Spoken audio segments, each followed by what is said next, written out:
We currently find ourselves in a period of uncertainty, and uncertainty often leads to anxiety. So it's important that we're monitoring the levels of anxiety that are being displayed in our children. It's really important that we're talking to our children about the coronavirus.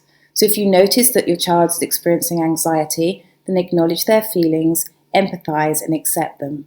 Don't dismiss them as being silly or unimportant. Sound them out. What is it that they know about the coronavirus? What is it that they're anxious about? Don't make assumptions that we know what the anxiety is regarding. It's really important that we help children distinguish between facts and fiction. So some children may have heard myths or created their own fantasies about the coronavirus, and these may actually be exacerbating their anxiety. So talk to your child and give them the facts that are appropriate there for their age. For example, people have always had viruses, but this one is a bit different as it spreads really quickly. So we need to make sure the hospitals don't get too busy. So by staying at home, we're helping the doctors and nurses fight the virus more quickly. It's important to tell children about the ways that they are helping. So for younger children, you might like to say that we could all be superheroes in trying to beat the virus. And the ways that we can be superheroes is by washing our hands, by covering our mouths when we cough or sneeze, and by staying home and not going outdoors. It's important to recognise that children do pick up on parents' anxiety, so please prioritise your own well-being. Change what you can and work on strategies for coping, accepting the things that you can't. Try to limit your social media exposure. Constantly reading about everything that's going on in the world is only going to make our anxiety worse. Make sure you stay connected with the people that you love and care for, so friends and family. Use online platforms to chat with them will make us feel a bit better. In terms of helping your child whilst we're going through these unprecedented times, having structures and routine can reduce some of their anxiety because it offers predictability for them.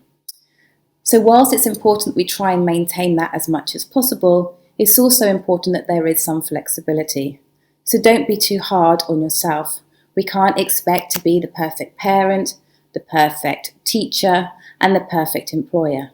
You give yourself a break and don't expect too much from yourself or your child. Just be realistic about what is achievable. You can maybe try to practice things like mindfulness. So this might be something that you and the child can do together to help you feel more relaxed. Or perhaps you can take up a new hobby as a family. Model how to deal with difficult feelings. So if you experience a tricky feeling, you can say something like, I'm finding this really scary, but I'm going to do my best to try and cope with it.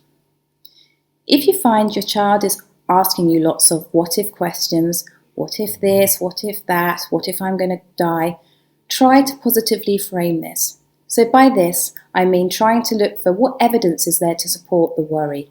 Is the worry realistic? Is it telling them the truth? For example, if your child has a worry and I'm going to die, then you can ask them things like, well, is anybody sick in the house? Are we doing all the things that we're being told to look after yourself? Is the anxiety telling your child the truth? Finally, and most importantly, try to have fun. By taking our minds off the things that are going on, not only can we feel more relaxed, but we can be building more positive connections with our children. This may even help them to have positive memories and experiences going forward into the future, even though we're going through a difficult time. If you have any worries or your concerns, we're still here at Kids First Medical Centre, so please reach out to us. Take care and stay safe.